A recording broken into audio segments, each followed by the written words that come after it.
Ko'pchilik kutgan daqiqalar bugun videoyim oxirida singlimni ko'rasizlar. O'rtoqlar, men uydagilar sog'inganim uchun yana vodiy sari yo'l oldim. Yo'lda Suhrob akam endi ko'zi ilinyapti. Bitta qarasam uxlab qopti. Men keyin bitta uxlab tursam, qarasam уже patra kelib qo'yibdi. Suhrob akam patra olayotgan ekan. Men bo'lsa ko'shanib o'tiribman. Yana bitta uxlab turib qarasam Farg'onaga kirib kelibmiz. Suhrob akam xursand Farg'onaga kelganda o'zida yo'q, ichiga sig'mayapti-yu. Lekin bitta muammo bor. Shu qo'limizda korobkaning ichida diademalarni Marg'ilonga dostavka qilib yuborishimiz kerak. Farg'ona shunaqa issiq, odamni basharasini g'ijim qilib tashlaydi. Suhrob akam buni ertaga dostavka qilib yuboraylik dedi. Bugun qilaylik asab buzilib, jo'rab oxiri kelib turib berib yuborgandan keyin shuna qiliqlar qildi.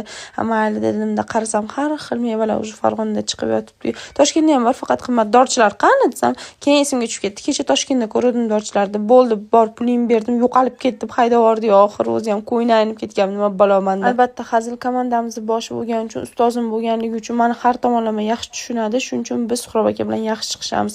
Issiqda yana qaytib kelib joyimga o'tirdimda, Quvasoyim qaydasan deb Quvasoy sari keldim o'rtoqlar. Farg'onaga kelganligim sababli qanaqa kontentlar ko'proq qo'yay, oilami yoki da bo'lsa Quvasoyda yozda maza qilib dam olsa bo'ladigan bepul lokatsiyalar haqida qo'yaymi? Oho, qaranglar, g'o'ralarda hali salqin bo'lgani uchun unchalik pishmabdi.